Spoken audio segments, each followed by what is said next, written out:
Hat einer mein Buch gesehen? Ich wollte doch was vorlesen. Ach, da ist es ja. Ach, das darf doch nicht wahr sein. Herr Bilz, ich habe dir schon 100-mal gesagt, du sollst dich nicht in meinen Schaukelstuhl setzen. Ich habe jetzt auch keine Zeit. Komm, ich muss was vorlesen. Ja, und was soll das überhaupt? Dieses alberne Hütchen da auf dem Kopf.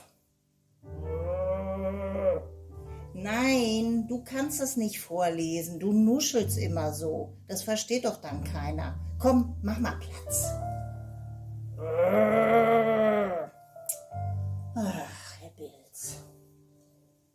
Komm, versuchen wir es mal anders. Komm, Herr Bilz. Komm, mach mal Platz. Komm, lass die Mama mal da drauf.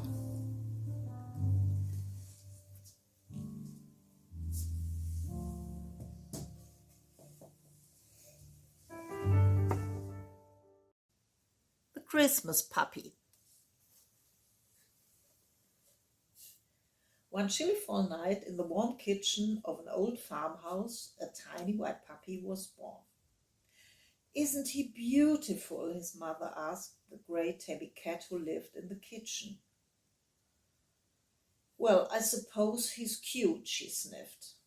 "And with those big ears and all those spots, I'm sure there won't be any problem in finding a good home for him." The spotted pup poked his nose out of the basket. "What's a good home?" he asked. "Every animal knows that," said the cat wisely. "A good home is a place to live where it's safe and warm and where someone loves you."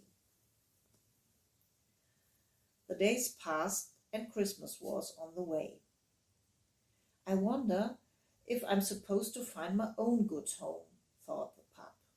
So when he saw that the back door of the kitchen was open, he slipped out. In the barn lived a big brown farm horse.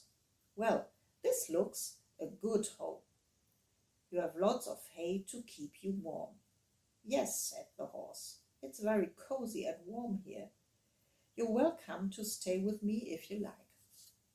So the little puppy settled into the hay. But just as he began to close his eyes, the horse decided to move. "Oh," said the puppy, "your hay is very warm and you have been very nice, but I don't think this is a good home for me. I'm too small to live with such a large horse. It isn't safe at all." Some field mice had been watching, and when they saw the spotted pup leaving the barn, they invited him to their underground home in the cornfield. "Thank you," said the pup, squeezing into the hole with the little mice. But the cornfield was covered with snow, and even though the puppy felt safe, he was very cold. "I'm sorry, your home is very nice and very safe, but it's too cold for a little puppy like me."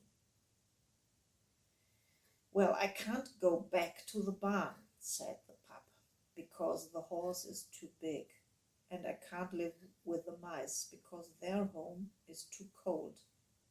Maybe I'll find a good home with the chickens." So he walked over to the hen house. There was no one inside. Just as he began to fall asleep, the hen came back and pecked him on the nose. "This is my house. I don't like puppies. Go away." "Oh," said the pup, "that wasn't a good home at all. The hen didn't love me. She didn't even like me." Suddenly, the pup felt very sad. "I wonder if I'll ever find a good home." Then, just as it began to get dark, he came to a little red house. It didn't look like anyone was at home, but the front door was open a bit. There, in the living room, was a beautiful Christmas tree with lots of presents and boxes underneath.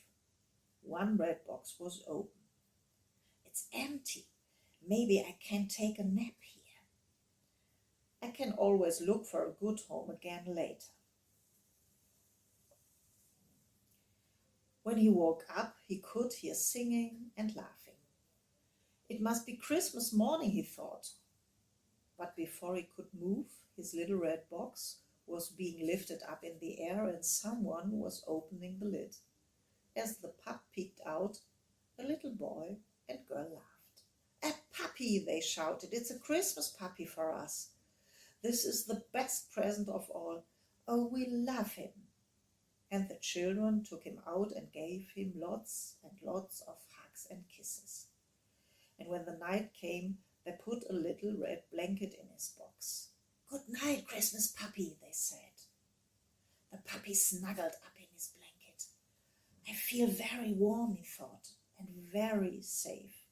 And now I have someone to love me." And at that moment he knew, right down to his little heart-shaped spot, that he had been given the best present of all, a good home, and just in time for Christmas.